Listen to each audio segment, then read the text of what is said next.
El lenguaje. Las palabras. Construyendo ideas. Imaginando mundos. Somos encuentro. Somos comunidad. Somos actualidad. Somos comunicación para el bienestar. Hola, ¿qué tal? Nos encontramos de nueva cuenta en las instalaciones de Comunicación para el Bienestar. Nos acompaña Dalia Serna, nuestra compañera. Hola, ¿cómo están? Y Eduardo Carrasco. ¿Qué tal? Gusto saludarles. Risueña, desde luego, lo amerita el tema. El tema lo merita. El tema lo amerita porque las Naciones Unidas han declarado el 20 de marzo como el Día de la Felicidad. Entonces, creo que es un buen día para que podamos reflexionar con respecto al tema, ¿no? Y hay varias reflexiones que tendríamos que hacer, ¿no? Con respecto a la felicidad. La primera que nos surge es, bueno, ¿por qué esa búsqueda de la felicidad? ¿Y por qué rehuirle a lo contrario, ¿no? A la infelicidad, por ponerle un nombre, ¿no? Cada quien le llamará de diferente manera, ¿no? Pero, ¿por qué crees tú que hay esta tendencia? Yo a bote pronto te diría que porque nos enseñan que debemos ser felices, no es una opción, lo correcto es ser feliz, pero esta pregunta que haces, ¿por qué más bien feliz y no infeliz? Me recordó mucho a Kant en ese por qué algo y no más bien nada. Y él decía que el hombre siempre está buscando esas cosas que lo hagan olvidarse de que es un ser mortal, de que es finito. Entonces, pensándolo así, creo que la felicidad es una forma de alejarnos de la idea de la muerte, ¿no? Entre más infeliz eres, pues más cercano a la muerte y más cercano a tu estado humano, natural. Es como percibir la felicidad como una vía de escape. Sí, me parece que sí, y en esta búsqueda de la felicidad pues la vamos queriendo encontrar en diferentes caminos, en diferentes cosas, desde diferentes visiones, pero creo que contestando tu pregunta inicial, ¿por qué la felicidad? Pues que parece que es nuestro propósito humano, ¿no? Nuestro deber. Incluso tal vez podría haber otras variables, como la edad, ¿no? Como dependiendo de la edad hay cosas que nos pueden hacer felices de manera diferenciada cuando somos niños, adolescentes, jóvenes, etc., ¿no? Eduardo, ¿tú qué nos podrías decir? ¿Por qué apelar a la felicidad? ¿Y por qué ese rechazo, ese miedo, ese desprecio hacia la infelicidad? Por ponerle algún apelativo. Sí. Fíjate que no estoy tan seguro de la idea kantiana. Es decir, eventualmente el ser felices no evita la calidad de mortal de los seres humanos, por más felices que se sean. Quizás yo lo pensaría más bien como este proceso en esta condición de mortandad de la humanidad, ¿no? 1 año, 2 años, 80 años, 100 años, vivirlos de la mejor manera posible, en una comprensión de que la felicidad no es una meta, ¿no? Diría yo que es más bien un estilo de vida, una manera de vivir, ¿no? Todos enfrentamos contrariedades, todos somos contingentes, dirían los filósofos, ¿no? Y la contingencia no se supera ignorándola. Creo yo que es mejor asumirla con responsabilidad y disfrutarla para poder caminar el periodo que podamos caminar en esta vida, ¿no? Siento más bien que podríamos considerar la felicidad como un horizonte, filosóficamente hablando, ¿no? Ahora, una de las características del Día Internacional de la Felicidad que plantea las Naciones Unidas, pues es la medición de la felicidad, ¿no? ¿Se podrá medir? Qué bueno. ¿Con qué criterios? ¿Con qué bases, no? Sí. Me quedo un poquito con lo que dices al principio, ¿no? Ese deber de ser felices, ¿no? Que de repente tenemos esa idea, nos han medido esa idea, ¿no? De la felicidad como lo bueno y la infelicidad, por ponerle algún apelativo, como algo malo, indeseable, algo de lo que tal vez hay que huir, escapar, huirle, etc. Pero de repente también habría que ver que son estereotipos, idealizaciones de lo que es la felicidad. Habría que ver si toda felicidad es buena, por llamarlo de alguna manera, ¿no? Es decir, la felicidad que se consigue a partir tal vez del sufrimiento ajeno podría ser algo bueno. La felicidad que se consigue a partir de pasar por encima de reglas morales, encima de reglas éticas, etc. Podríamos decir que es una felicidad buena, ¿no? Y el contrario, es decir, la infelicidad, eso que nos daña, eso indeseable, ¿es necesariamente malo? ¿O podríamos obtener algo a partir del sufrimiento? Los que son padres de familia nos podrán decir eso justamente, ¿no? Nos podrían ilustrar con respecto a que mucho de ese proceso de conseguir la felicidad tiene que ver un poquito con sufrirle, o hay veces que bastante con sufrirle, ¿no? Me parece que son extremos que de repente parecería que no se tocan, pero me parece que hay un momento en el que sí, desde luego se tocan. No toda la felicidad tendría que ser buena por antonomasia, ¿no? O sea, hay una felicidad que se consigue pisoteando los derechos de, o a partir del sufrimiento de otra persona. Y a partir del sufrimiento se podría llegar a, desde las cosas más simples, ¿no? Tal vez le sufrimos para entender un libro, ¿no? Para poderlo comprender. Ese acto tan simple, pues, de sufrimiento, de ir batallando con los límites de mi entendimiento, se sufre, desde luego, ¿no? Cuando nos llega un nuevo autor, una nueva idea, una nueva filosofía, etc. Pero al final de cuentas nos puede proporcionar un momento placentero, el momento en el que lo entendemos, el momento en el que lo logramos comprender, ¿no? Pues me parece que existe ese tipo de estereotipación, por así decirlo, de lo que es la felicidad y lo que es la no felicidad, ¿no? Pero bueno, son solamente posturas, puntos de vista. Pero, ¿qué sería la felicidad? Ya entrando como al tema de los conceptos, ¿cómo la podrías definir? ¿Cómo podrías poner en palabras un sentimiento, una sensación, algo tan complejo, ¿no? Como es la felicidad? Pues yo respondería esa pregunta con otra pregunta. ¿A quién estás leyendo? Y entonces podríamos decir qué cosa es la felicidad, ¿no? Digo, la felicidad es algo que se ha tratado desde siempre, desde los clásicos y aún antes. Y cada uno desde sus posturas, desde su momento histórico, ha tratado de definir, ¿no? ¿Qué es la felicidad? Y aún más allá, ¿cómo lograr esta felicidad? Incluso los cínicos, ¿no? Pensando en esta idea que tú decías, bueno, toda la felicidad es buena, pues para los cínicos transgredir las normas morales, pues sí, ¿no? Para ellos habría un grado de bienestar. Depende desde qué visión filosófica lo podamos abordar, pero últimamente yo veo como que la felicidad ha pasado del área de la filosofía a tres ramas particulares, que son la psicología, la economía y la religión o la espiritualidad.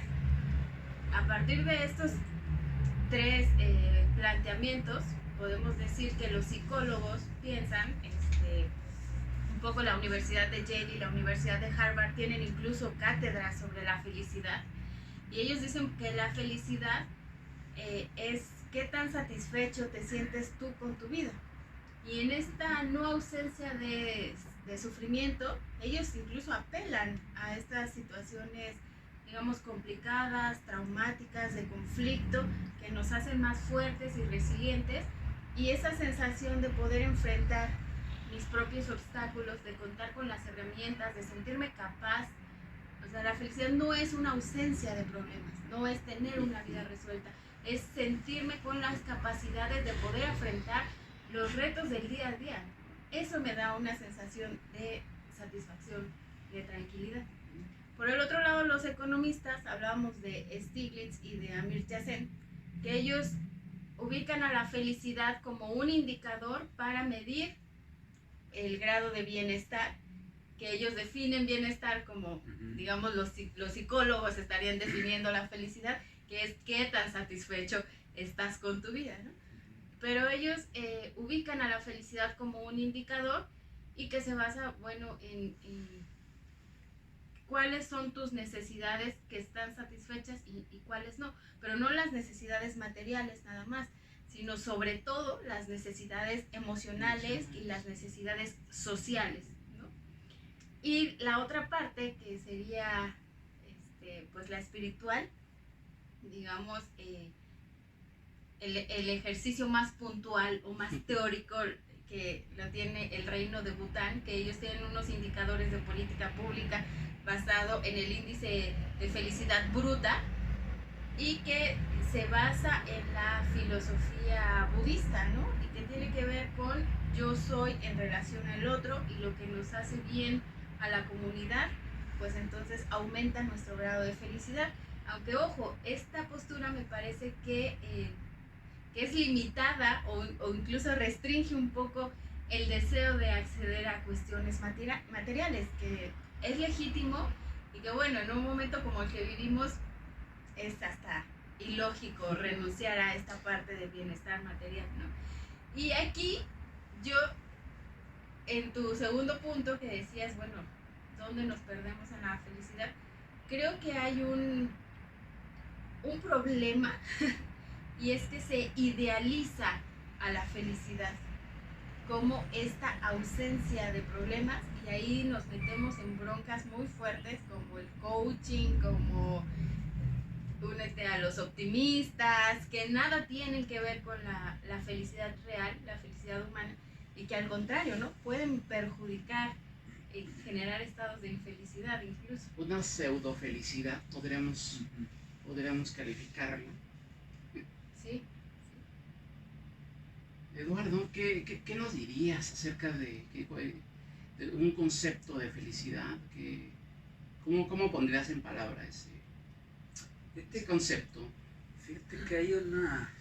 Seamos serios, hablemos de felicidad, pero en serio, ¿no? Hay un concepto que integra diferentes disciplinas que tienen que ver con el ser humano, los factores biopsicosociales, perdónenme la palabrota, biopsicosociales, ¿no? Y ahorita en esto que comentabas, José Luis, me quedé pensando en esta idea. La superación de adversidades también genera satisfacciones, ¿no? Y bueno, hay retos que asumimos libre y voluntariamente, la formación académica, la práctica de algún deporte, tener algún horario de actividades, levantarse temprano, etcétera. Pero hay unas adversidades que ya no dependen de nosotros mismos, que son ajenas a nuestro propio control, ¿no? Y ese tipo de adversidades pues también exigen de cada persona una cierta disposición y compromiso para poder superar la misma adversidad. Y bueno, generalmente estas incluso son todavía más satisfactorias cuando se logran superar. Y cuando no se logran superar, puede haber una serie de frustraciones, pero esto no significa de suyo que haya infelicidad, especialmente cuando hemos puesto todas nuestras capacidades y sabemos que hemos dado lo mejor de nosotros para poder superar estas adversidades. Ahora mismo, por ejemplo, con la pérdida de seres queridos, de familiares, de conocidos a consecuencia de la pandemia, que se escapan nuestras capacidades. O al contrario, cuando logran recuperarse. Sí. Serían momentos muy gratos, muy felices. Plenos. Les comentaba antes de entrar al cuadro que me encontré con una persona de la tercera edad en el elevador que estaba muy contenta diciéndome que había recibido la vacuna y estaba felicísimo, ¿no? El superar la adversidad, vamos, me parece que da una evidencia más o menos clara del logro de satisfacción. Pero cuando no se supera, incluso ahí creo que hay un mínimo de satisfacción, sobre todo cuando nos hemos comprometido con el logro del objetivo, a pesar de lo frustrante que pueda ser, ¿no? Cuando reconocemos que hemos puesto todo lo que está a nuestro alcance para superarlo y aún así fracasamos, hay un mínimo de satisfacción, por lo menos en el autorreconocimiento de haber puesto el mejor empeño en el logro de la satisfacción. Y ahorita recuerdo, creo que aquí mismo ya lo he mencionado, en alguna oportunidad, Carlos Monsiváis, este hombre del protestantismo histórico, alguna vez estaba haciendo un panorama sobre la realidad de México y alguien le dijo, es que es usted muy pesimista. Y decía Monsiváis, no, yo no soy pesimista, soy un optimista informado, ¿no? El reconocer la adversidad me parece que es ya un principio, un paso, digamos, hacia la felicidad. En un buen diagnóstico podemos también tener elementos de respuesta para la superación de la misma adversidad, ¿no? Creo yo que es una cosa muy seria, ¿no? La felicidad, ¿no? Estos elementos que menciona Ivette acerca del índice de Bután, que tiene desde principios de los 70 midiendo la felicidad, me parecen unos referentes importantes que hay que tomar muy en cuenta. Creo que esos indicadores son todavía mucho mejores que por lo menos los que hasta ahorita se conocen, ¿no? La dimensión económica, material, sin soslayo de ella, pero no como el determinante único, sine qua non de la felicidad, las relaciones interpersonales, ¿no? Incluso déjame, perdón, aquí me parece muy importante esto que acabas de comentar, de que incluso pareciera que es el más completo el que utiliza Bután, pero yo te diría, incluso es el único que ha funcionado, porque Harvard, Yale, el mismo Instituto Stiglitz han tratado de bajar sus indicadores a la práctica de la política pública y todos han funcionado. O sea, realmente nadie sabe en este lado, en el occidente, cómo hacer prácticos estos indicadores, ¿no? Decíamos, en México hay un estudio de bienestar subjetivo que mide estos indicadores, digamos, de bienestar o de felicidad, pero que están ahí en una página del INEGI, que nadie les da seguimiento, que seguramente casi nadie sabe que existen, y ya es para cumplir una petición de la ONU, para cumplir un requisito administrativo, para ser políticamente correctos, para estar en el PNUD bien alineados, pero sí, hasta ahí se quedan. Y el mérito de Bután es que se pudieron bajar estos indicadores a la práctica de la política pública. Se han podido encontrar mediciones que puedan asegurar digamos, su continuidad, y para mí es el único que ha funcionado. Hay un tema muy delicado, ¿no? La parte de las mediciones, Sí. justamente, ¿no? Porque hay de repente mediciones que, híjole, que nos dicen que los países nórdicos son los más felices, ¿no? Y yo tengo otros datos. No es que yo lo sé, ellos mismos reconocen que no están fuera de la realidad, tales rankings, ¿no? De 4 o 5 países nórdicos que estaban en ese top 10, ¿no? De países felices, justamente, ¿no? Y hablando justamente de los indicadores y de los indicadores que señalabas con respecto a INEGI, que está en una página por ahí perdida, pero me parece que hay cosas interesantes que habría que rescatar de ahí, ¿no? Hay dos que creo que nos pueden dar una idea, ¿no? De por dónde podría estar ese tema de la felicidad. De repente ponemos los estándares de la felicidad como muy altos, ¿no? De una manera muy irreal. Pero me llama mucho la atención que dentro de las cosas que midió INEGI, esa perspectiva como muy subjetiva del bienestar, la que salió más alta como un elemento muy apreciado por los mexicanos, son las relaciones interpersonales, justamente, lo que acabas de comentar, ¿no? Es decir, de repente ponemos esa vara como muy alta, ¿no? De la felicidad, la posesión, la cuestión laboral, etcétera, que desde luego es bien, bien importante, pero está esta otra parte, la parte de las relaciones, la parte de la amistad, la parte de la manera en la que vives con tu familia, en tu entorno laboral. Uh-huh. Me parece que es bien, bien importante. Y por el otro lado, el indicador como que crea más infelicidad al mexicano, la parte de la seguridad pública. Es la parte que salió como peor rankeada, ¿no? Es como la preocupación. Y me parece que es una preocupación que parte de una realidad, que parte de indicadores bastante claros, cuantitativos, y que no podemos dejar de lado, ¿no? Pero bueno, ¿habrá un método para conseguir la felicidad? ¿Cómo la ves? Pues mira, según Harvard y Yale, sí existe un método, ¿no? Y que se centra justamente en esto que tú dices, en las relaciones personales. Ellos tienen 5 pasos, pero todos estos pasos tienen que ver con tu interacción con el otro y qué es lo que tú puedes hacer por el otro, ¿no? Uno de ellos, bueno, es cómo le ayudas a tu comunidad, ¿no? Sentirte parte de algo más grande que tú y que además puedes servirles, ¿no? Tu participación es significativa de alguna forma. El otro, bueno, es hacer algo por alguien, ¿no?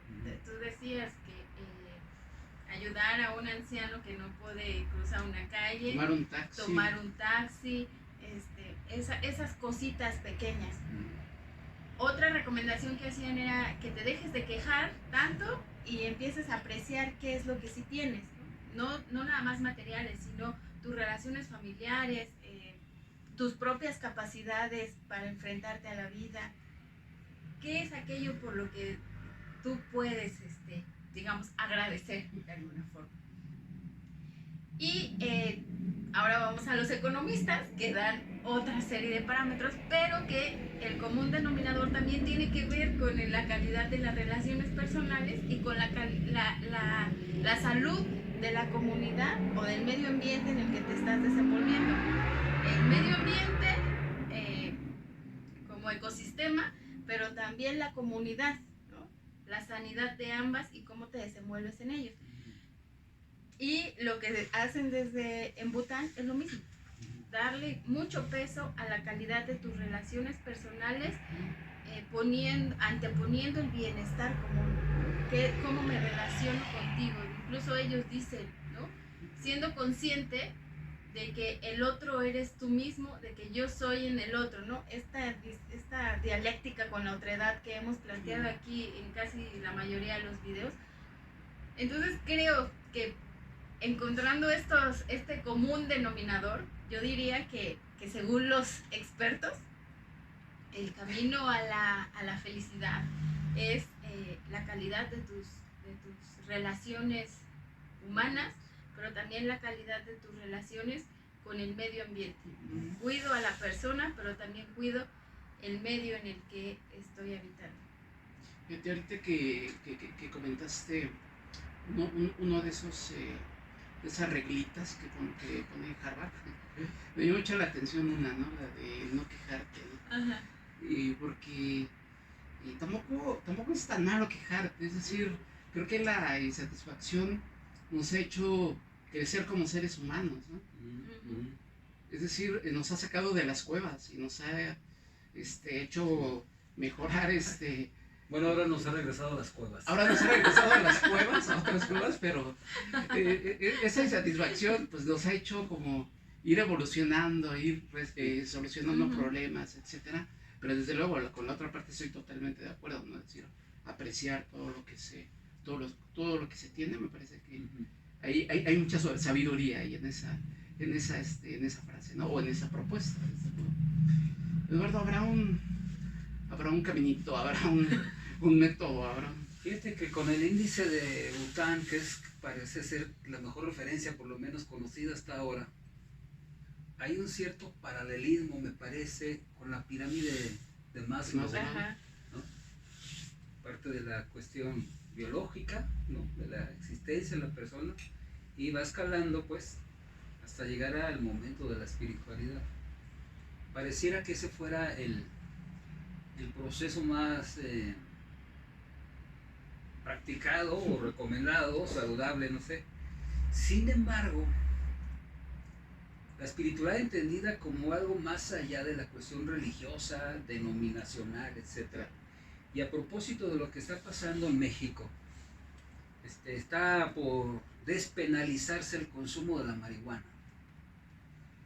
Una droga que muchos consideran blanda y que otros consideran la puerta para drogas más duras, que efectivamente tiene este riesgo latente. Pero a mí me parece que el criterio de Juan Ramón de la Fuente, que tiene años que lo ha venido enunciando, es muy conveniente. Ver el problema de las adicciones como un problema de salud pública y no como un problema penal. Son dos ópticas completamente diferentes. Y digo esto porque incluso en el mundo de las artes las drogas tienen una línea muy tenue entre ser estimulantes o ser estupefacientes, ¿no? Y bueno, esto también depende un poco de la propia respuesta de la persona y del organismo, etcétera, ¿no? Verlo como un problema de salud pública me parece bien. Sin embargo, está esto que mencionabas en el momento anterior, del riesgo de ser una cuestión evasiva de la realidad, ¿no? Ya no transformadora o con una nueva comprensión de la misma realidad, y es un riesgo latente que hay que contemplar. Hay un autor, Michel Onfray, que viene del catolicismo romano al ateísmo, y él propone una espiritualidad secular. Muy interesante porque incluso sugiere la práctica de cuestiones ceremoniales no deístas, digamos, y no institucionalizadas. Muy interesante el trabajo de Michel Onfray. Si la espiritualidad nos da esta capacidad de recomprensión del mundo, sin necesidad ni de estimulantes ni de estupefacientes, quizás podríamos también reorganizar la jerarquía de valores en la comprensión de Bután o en la comprensión de Maslow. No significa de ninguna manera renunciar al bienestar material, que es condición sine qua non, decía desde hace rato, ¿no? Es una base que no es el todo, ¿no? El problema con los índices de bienestar, con los índices de desarrollo, es que siguen entrampados en la visión economicista de la realidad, que es importante, pero no lo es todo. Las relaciones interpersonales. Y esta pareciera contrapropuesta, la felicidad como algo subjetivo o la felicidad como algo objetivo. Comentábamos antes de entrar al cuadro, pues me parece que muy, sin pretender ser salomónico, es más bien una comprensión intersubjetiva la felicidad, ¿no? Al final, la comprensión de la otredad es el espejo de la mismidad. En la manera en que yo interactúo, trato, me relaciono con el otro, de alguna manera estoy proyectando también la comprensión y el trato que esperaría para mí. La ética no es una cuestión nada más filosófica, que sí lo es, pero es una cosa muy práctica, ¿no? Te trato como quiero que me trates. Y ahora, los desafíos de la vida pues seguirán y los podemos asumir y los podemos elegir algunos, otros no. Y en esta comunalidad de respuesta también podemos encontrar la comprensión de cuáles son los retos que vale la pena elegir y cuáles son los que valdría la pena desechar. Pones sobre la mesa el tema de la mirada sobre el otro, ¿no? Y también ahí hay como riesgos, ¿no? Riesgos de ver a la otra persona pues desde mi perspectiva, desde mis intereses, desde mis estereotipos incluso, ¿no? creo que habría que pasar justamente de esa visión, de esa perspectiva, ¿no? Y me quedo con eso que decías, de ser bien selectivo. Creo que cómo conseguir la felicidad, me parece que no es una cuestión por ahí de manual, ¿no? Me parece que incluso la felicidad en mayúsculas, la felicidad plena, la felicidad, me parece que es bien complejo, ¿no? El llegar a conseguirla. De repente se idealiza, ¿no? Como lo hemos comentado. Me parece que hay momentos, ¿no? Me parece que hay momentos muy satisfactorios, hay momentos que disfrutamos. Uh-huh. Y creo que la sabiduría tendría que ser el poderlos apreciar y el poderlos disfrutar, el no darles la espalda a esos momentos plenos, esos momentos de gozo. Uh-huh. Dejarnos escuchar a nosotros mismos y ser capaces pues, de disfrutar esos pequeños o esos grandes momentos, ¿no? Yo te preguntaría, Eduardo, ¿cuál es el último momento de felicidad que recuerden, que se pueda contar en cámara? Clasificación A. Pues me acabo de comer una trenza de chocolate con extra chocolate, no sé. Súper, muy bien. Sí. Eduardo. Yo disfruto mucho estos momentos, la verdad, son enriquecedores, me entusiasman, me esperanzan, me contrapuntean, pero me alientan también, ¿no? Me llenan de satisfacción. Y no signifique que las otras tareas pendientes sean menos importantes. Hay que, creo yo, asumir el momento en esta proyección de construcción de lo inmediato y de lo más lejano, ¿no? Decían los clásicos griegos, nadie elige un mal, todos elegimos un bien. El problema es que elegimos mal. Exacto. Ese es el gran reto, ese es el gran desafío, ¿no? A veces por una visión cortoplacista, a veces por una satisfacción inmediatista, confundimos el bien con lo inmediato, ¿no? La pseudo felicidad. Sí, o con la satisfacción del deseo inmediato, ¿no? Pues no sé, es que a veces pareciera que el deseo fuera nocivo. Vamos, respirar es un deseo innato, ¿no? Comer, descansar. Volvámonos todos budistas y bajemos ese nivel de sufrimiento, sí, ¿no? Nivel de sufrimiento, sí, sufrimos claro. porque deseamos. Sí, fíjate que ahí mi personal problema con el budismo es que es una renuncia total a la realidad concreta, ¿no? Ese es mi problema de fondo con el budismo, ¿no? Que se caiga el mundo y yo como si nada, ¿no? Uh-huh. Es una visión, pues yo diría que más que subjetiva, incluso egoísta, ¿no? Desconsiderada del resto. El judeo-cristianismo y todas las expresiones abrámicas de la fe no pueden ser sin el otro. Y entonces esto tiene otra comprensión y otro gran reto, ¿no? Sin el otro y sin los otros, ¿no? Sí. Y creo que el momento de felicidad personal ya se los había compartido y ahorita lo comparto en cámara, que era justamente la vacuna que le pusieron a mi padre, pero también lo que sucedió en ese ínter, es decir, no nada más era mi papá, era gente de la tercera edad que iba y que salía como muy satisfecha por haber tenido acceso a la vacuna. Me pareció un momento bastante satisfactorio. Y pues ponemos el tema de la pandemia, desde luego, y ahí nos surge otra pregunta. ¿Se puede ser feliz en estos momentos tan complejos, tan difíciles, a nivel sanitario, a nivel económico, laboral, etcétera? ¿Hay oportunidad para la felicidad en ese entorno? Yo creo que sí. Sí se puede ser feliz El problema es que me parece que ahora es un poco más complicado, porque hemos perdido un poco los referentes culturales de qué es la felicidad. Y en este contexto actual lo situamos en cosas que creemos que nos va a dar la felicidad, que nos va a hacer felices y que en realidad no es, como a lo mejor ser millonario, ¿no? O ganarme la lotería, o comprar el auto último modelo. ¿Dónde colocamos la felicidad?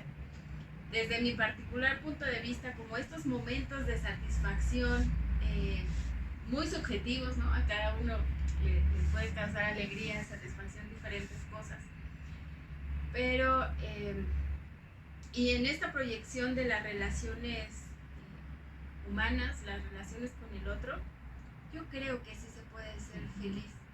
El reto está aquí, es que nos atrevamos a cambiar la forma en la que nos estamos relacionando con el otro y con el medio ambiente, ¿no? A sanar las relaciones. A veces es más fácil aislarnos o dar la espalda que enfrentar esas adversidades, como decíamos ahora, y sentirnos capaces de revertir a lo mejor una situación de conflicto familiar o de que ya me peleé con el amigo, que no me llevo bien con el jefe porque me cae bien gordo, el portero nunca me saluda, no sé, o sea, a lo mejor empezar un poco a replantearnos cómo esta interacción con los demás nos puede brindar un grado de satisfacción.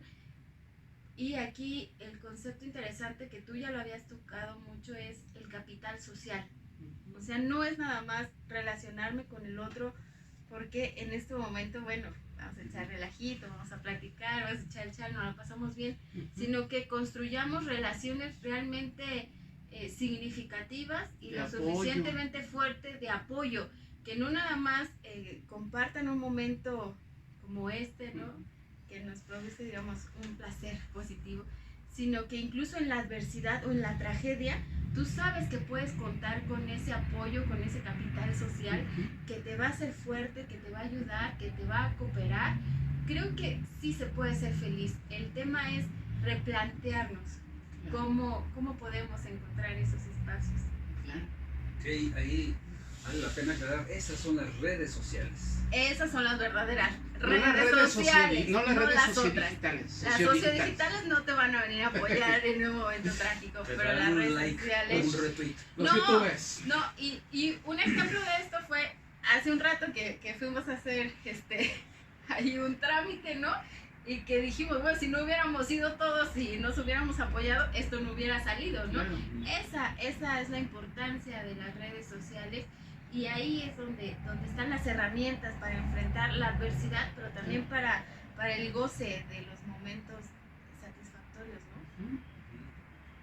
Eduardo, hay oportunidad para la felicidad en ese entorno tan complejo.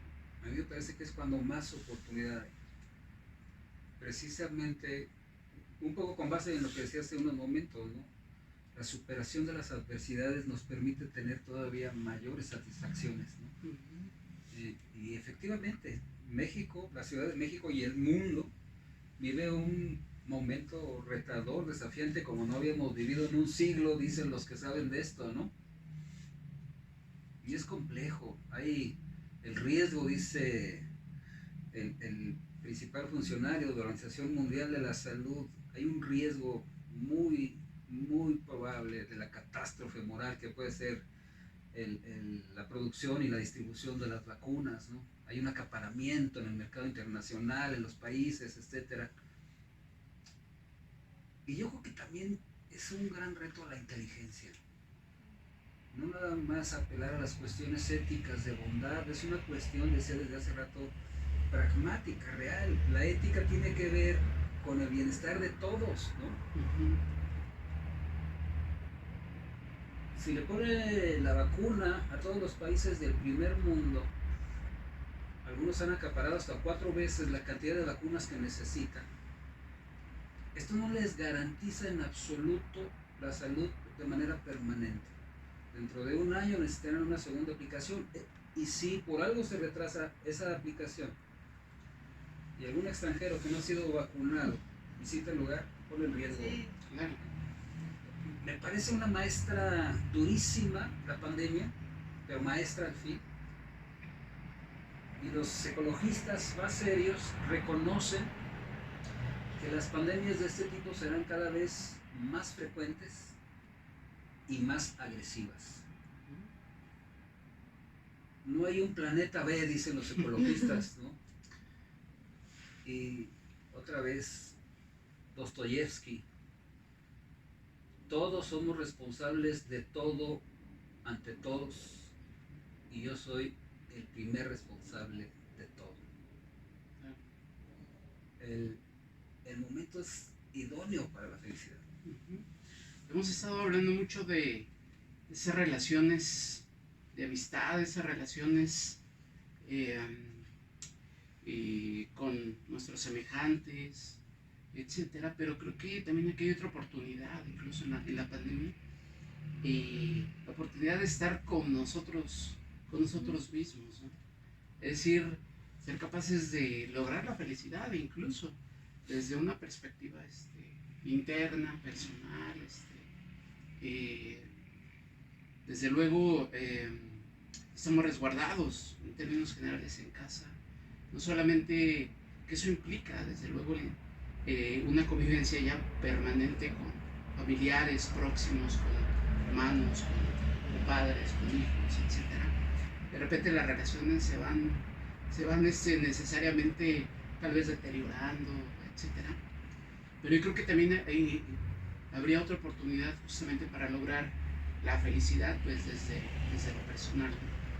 La oportunidad de experimentar la soledad y de no tenerle miedo, no irle, y que también es un placer también el poder estar solo, poder hacer lo que te gusta, ¿no? Como decías, esos pequeños momentos, ¿no? el poderlos disfrutar, el poderlos apreciar justamente, ¿no? Entonces digo, más allá de lo importante que están esas relaciones personales, esas relaciones con nuestros amigos, con nuestros semejantes, con la comunidad, creo que también hay una responsabilidad hacia nosotros mismos, hacia la persona. Y eso creo que esta pandemia me parece que sí nos da también nos brinda esa oportunidad, ¿no? Pero aquí creo que la gran pregunta sería, ¿existe la felicidad entonces? Híjole. Sí, yo creo que sí existe un estado de felicidad. Un estado de felicidad sí creo que existe. Incluso, déjame retomar algo cuando hablabas de el uso de la marihuana, el uso lúdico de la marihuana. Me quedaba con la idea de que incluso la felicidad debería ser tratada como un tema de salud pública, porque sobre todo en esta pandemia, los que saben cuentan que aquellas personas que se manifiestan más felices o más conformes con su vida, incluso tienen más posibilidades de superar no nada más la cuestión del COVID, sino cualquier otra enfermedad. Y cuadros de infelicidad, podríamos decir, pues tienen el efecto contrario o incluso pueden llevar a otros factores como el suicidio, ¿no? Que es lo que se oculta en estos países nórdicos que se dicen tan felices, ¿no? Y que ocultan unas tasas de suicidio enormes. Y eso también te está generando, ya te está impactando en una política pública real, que es un sistema de salud, ¿no? Pero también en la educación, ¿cómo enseñamos a los niños, a los estudiantes que así como aprenden las matemáticas, pues aprendan a socializar de forma sana, aprendan a convivir con el medio ambiente, aprendan que la felicidad es un estado en el que se puede estar, ¿no? Sí. Dialogar. Me parece que sí deberíamos de tomar nos deberíamos de tomar la felicidad en serio, muy en serio. Y ahorita que hablabas de la cuestión de la salud, de la cuestión médica, yo creo que habría que poner en primerísimo plano también la salud mental, ¿no? Como un elemento fundamental, ¿no? Para el logro de la felicidad. Incluso el bien dormir. O sea, tener una Claro. calidad de sueño ya impacta en tus niveles de felicidad, cómo te estás enfrentando a tu día a día, ¿no? Que es un gran problema, Eso déjame también es decirte un gran las- problema de salud Ujú. pública en México, en todo el mundo yo creo, y que se ha agravado en este contexto de pandemia. La amnesia, perdón, la apnea del sueño, el no poder dormir. Son males bien presentes y bien contemporáneos, ¿sí? También me parece que y resultan todo un reto, ¿no? Eduardo, ¿tú crees que existe la felicidad? Sí, y me quedo pensando en esto último que comentan. Fíjate que prácticamente en todas las religiones hay una práctica que tiene que ver con el ayuno y la vigilia de manera libre y voluntaria. Dejar de comer y dejar de dormir como un ejercicio espiritual.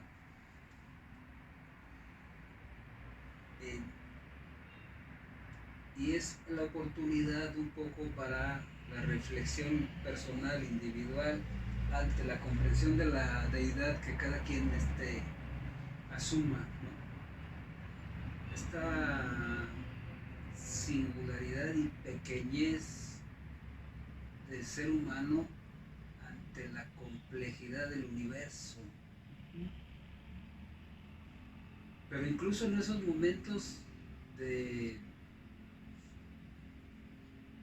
claustro, de soledad, hay un inevitable ejercicio dialógico ante la ausencia de la otredad, ¿no? ¿Cómo me sitúo ante este complejísimo caos o cosmos? ¿Y cuál es mi participación en este escenario que se me da, ¿no? Y aunque no está presente, la otredad físicamente no deja de estar en esos momentos de autorreflexión, ¿no? Muchas personas consideran el ayuno y la vigilia como una manera insensata de tratar el cuerpo. Puede ser cuando no se tiene la disposición ni la preparación mínima para hacerlo. Hay quienes practican el ayuno por cuestiones estéticas, Sí, que no tienen está nada de que- moda, ¿no? está de Está de moda, moda el está bien. ayuno Que no- intermitente. que no son muy espirituales, Sí, no, digamos, nada. ese tipo de ayunos, ¿no? Hay médicamente personas que tienen prohibidísimo el ejercicio del ayuno por cuestiones de los niveles del azúcar, por ejemplo, ¿no? Hay otros que se les recomienda médicamente, pero vamos, el ayuno y la vigilia en una comprensión espiritual de esto es un ejercicio de contemplación, que muchos creen que es no hacer nada, pero la contemplación es una gran acción cuando es comprometida a fondo, pero también de reflexión, ¿no? de espejear, le dicen en el ambiente, ¿no? Despejear, y yo creo que la felicidad depende también un poco de nuestro propio estado personal.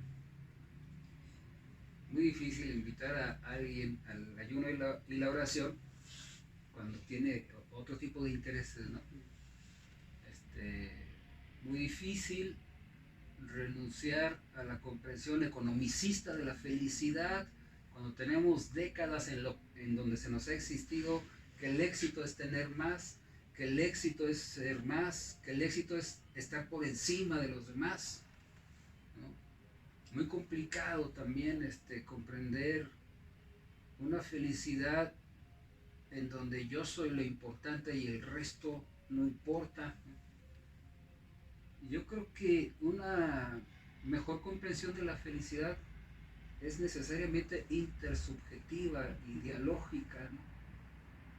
Salir un poco de este ensimismamiento para darnos oportunidad también de la comprensión de la felicidad. Y a lo mejor entre todos ir construyéndolo, ¿no? Irnos dando referentes de cómo enriquecemos la propia comprensión de la felicidad. Perdóname que me extienda. Ubuntu en África, una práctica de los pueblos originarios africanos. Yo no puedo ser si tú no eres. Es una lógica comunitaria que inspiró mucho a Desmond Tutu, ¿no? Que también los pueblos originarios prehispánicos de nuestra América tienen su propio aporte de comprensión de la otredad y de la construcción comunitaria de la felicidad y del bienestar, ¿no? Órale, está buena la pregunta. Sí, claro. Y ahorita que hablabas de la introspección, y yo creo que eso nos lleva al nivel de comunicación que tal vez menos se estudia, que es el nivel de comunicación intrapersonal, ¿no? Esas conversaciones que tenemos con nosotros mismos, ¿no? Lo importante que son, ¿no? Es decir, no podemos dejar de pensar en términos de palabras, incluso de imágenes. Incluso cuando soñamos en términos de diálogos, en términos de imágenes. Hay una forma de comunicación ahí, hay reflejos, identidades, etcétera, ¿no? Entonces, no sé, me remitió mucho a eso, ¿no? A esa introspección. De repente creo que es uno de los como de los entornos de la comunicación menos estudiados, ¿no? La comunicación intrapersonal, justamente, ¿no? Y bueno, y implícitamente había dicho hace ratito, justamente que es bien complejo, pues, tener acceso a esa felicidad idealizada, ¿no? Esa felicidad en mayúsculas. Tal vez la felicidad consiste en en la suma de esos pequeños momentos, que creo que la suma de todos esos pequeños momentos sí podrían darnos ese concepto pleno de lo que es la felicidad, ¿no? Entonces, desde luego, creo que existe la felicidad, pero también habría que desmitificarla, ¿no? Habría que ponerla en sus justas dimensiones, justamente, ¿no? Sacarlo de esos elementos, incluso materiales, ¿no? Lo comentábamos, que de repente el capitalismo, cómo te puede llevar a la esquizofrenia, ¿no? Como a una loca carrera por el consumo, en donde ya pierdes la perspectiva de ti mismo, de tu entorno, de la familia, etc. Ese capitalismo, ¿no? Que va muy, muy, muy ligado a la esquizofrenia, ¿no? De acuerdo a Gilles Deleuze, ¿no? Y a otros autores, desde luego.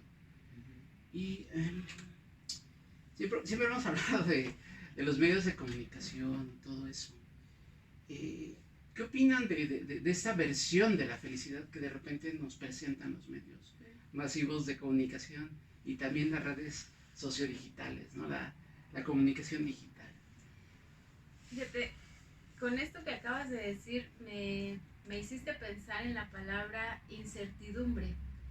Quizá empecé esta charla pensando que lo contrario a la felicidad podría ser la infelicidad, pero me parece que la incertidumbre es importante, porque como decía Eduardo hace rato, es necesario para asumirte en un estado de felicidad que seas consciente y que reconozcas tu realidad y los retos que debes enfrentar en tu realidad. Pero un estado de incertidumbre, más allá de un estado evasivo, en un estado de incertidumbre no sabes. Una condicionante para la felicidad es como estar muy presente, ¿no? Muy en el aquí. Y en un estado de incertidumbre estás en un futuro, estás en un pasado, no estás en el momento, no sabes, no tienes la certeza de cuáles son los retos, cuáles son tus posibilidades, qué es lo que está pasando. Y si lo ligo con esta pregunta que tú nos haces, creo que los medios juegan un papel muy importante. Por un lado, haciéndonos una idea falsa de dónde está la felicidad y cómo conseguirla, ¿no? Lanzándonos estos estereotipos constantes sobre la belleza, ¿no? Entre más delgado, más feliz, entre más joven, más feliz, ¿no? Entre más tienes, más feliz, entre más compras, más feliz, y todo está en esta lógica economicista de consumo, ¿no? De consumo y de culto a la juventud y a la belleza, ¿no? Referentes que no son reales. Y por el otro lado, también nos nos instalan en un ambiente de incertidumbre cuando lanzan informaciones sin contexto, informaciones escandalosas, informaciones falsas, informaciones que no son del todo ciertas, la infodemia, que están generando esta, a veces muy intencional, ¿no? Estas situaciones de incertidumbre social donde la gente dice, bueno, todo está mal, ¿qué está pasando? ¿Para dónde me hago? ¿Cuál es la salida? Aquí ya no se puede hacer nada. Y eso afecta directamente en cómo estás viviendo tu día a día. Creo que ahí es donde yo pondría el foco en el papel de los medios de comunicación respecto a la felicidad. Que por cierto, creo que la palabra incertidumbre también sería como el antónimo de información y de comunicación. Sí. Es la ausencia de, o es la mala comunicación. ¿Qué opinas, Eduardo? Esa felicidad que de repente fomenta, que de repente se ve reflejada en medios de comunicación, tanto tradicionales como digitales. Sí, terrible, ¿no? La comprensión economicista y mercadotécnica de la felicidad que presentan los medios de comunicación, en la posesión, en el consumo, es muy tergiversadora de la realidad, ¿no? Terrible. En un país donde más de la mitad de la población vive en la economía informal, con los índices de escolaridad que tenemos, donde pareciera que la única fuente de información y de entretenimiento sigue siendo la televisión, la publicidad, los anuncios comerciales,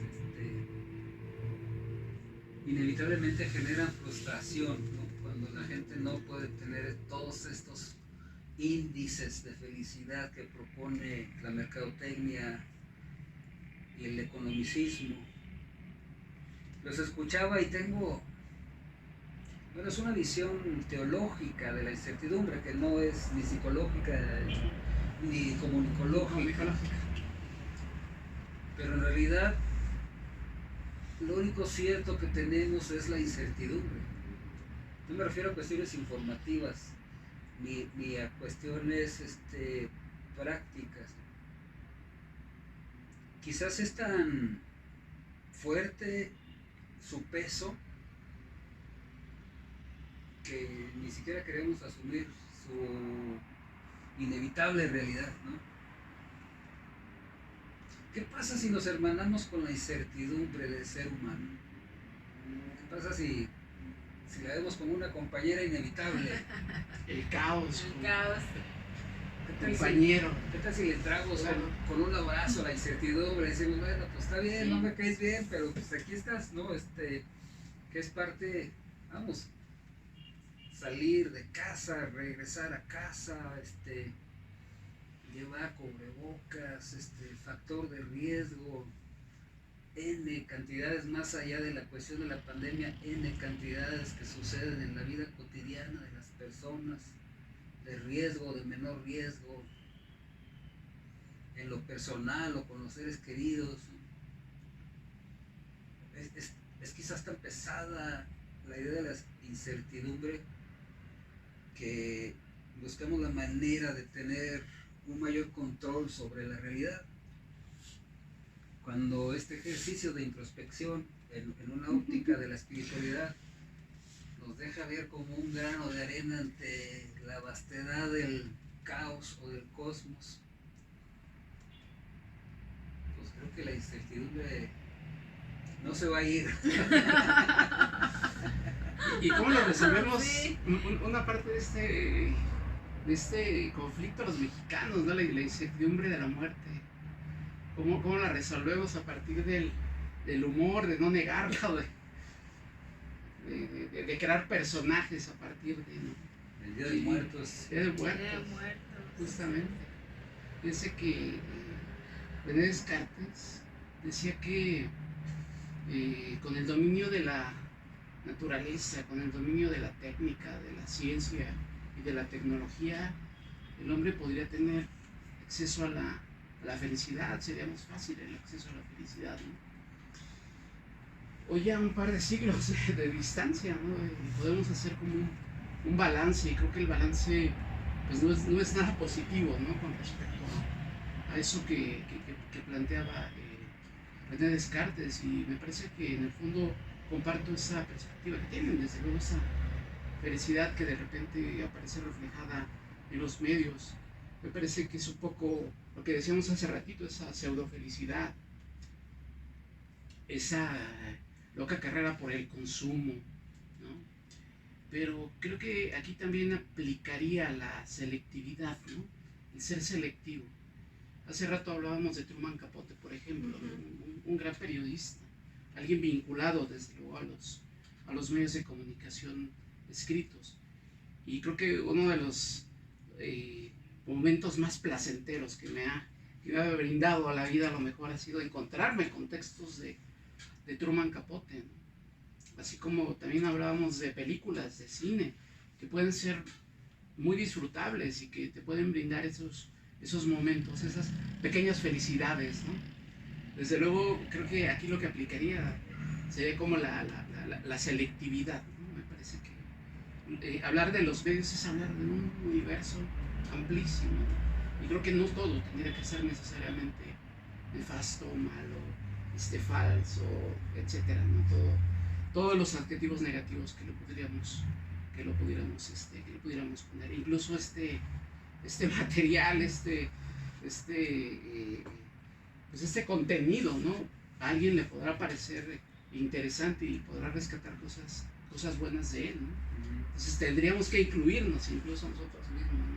Cuando hablemos de medios de comunicación y de medios digitales, ¿no? Entonces, me parece que ahí sería una de las cuestiones para entrar a la felicidad, desde luego la selectividad, ¿no? No solamente seleccionar, ¿no? de todo ese menú de medios de comunicación, sino también momentos en la vida, ¿no? Ser selectivos con esos momentos en la vida con los que nos produce placer, nos produce gozo, etcétera, y no darle la espalda, desde luego. No sé si quisieran agregar algo más a este vasto tema e interesante. Pues como dijo el poeta, el dinero no es la vida, ¿no? Aunque a veces lo parezca. Aunque a veces lo parezca. No, bueno, pero ayuda, de repente. Ayuda, sí. No, pero ayuda, y no debemos excluir, ¿no? El cubrir nuestras necesidades materiales. Pues yo me despediría diciendo que todos vamos a morir, y eso es lo único cierto. No sabemos cuándo, porque la incertidumbre parece que nos acompaña a todo momento, y precisamente porque no lo sabemos, pues tratemos de vivir lo mejor posible y lo más felices posible. No hay recetas generales, creo, pero sí sé que cada uno tiene la receta de su propia felicidad, de sus propios momentos de placer, de sus propias redes sociales que le hacen sentir bien y que lo hacen sentir seguro y protegido. Entonces hay que poner el foco en esas cosas que sabemos que nos hacen bien, y a lo mejor dejar de voltear en aquello que creemos que nos va a dar prestigio, fama, fortuna, likes, retweets, ¿no? Pongamos atención en esas cosas, que en un momento de introspección, de diálogo con uno mismo, identifiquemos como aquello que nos puede hacer sonreír. Eduardo. Sí. Pues yo les invitaría a que sigamos reflexionando allí en sus comunidades, con su familia, con sus compañeras, sus compañeros. Seamos serios, hablemos de felicidad. Sí, me quedaría con una frase, ¿no? Que hace ratito se decía aquí, es decir, no ver a la felicidad como el fin último, incluso, sino como parte del camino, justamente, ¿no? Y no darle la espalda a ese camino, ¿no? Pues por esta semana, este ha sido nuestro contenido. Nos despedimos y ha sido un enorme gusto estar con ustedes. Nos vemos hasta la próxima semana. El lenguaje. Las palabras. Construyendo ideas. Imaginando mundos. Somos encuentro. Somos comunidad. Somos actualidad. Somos comunicación para el bienestar.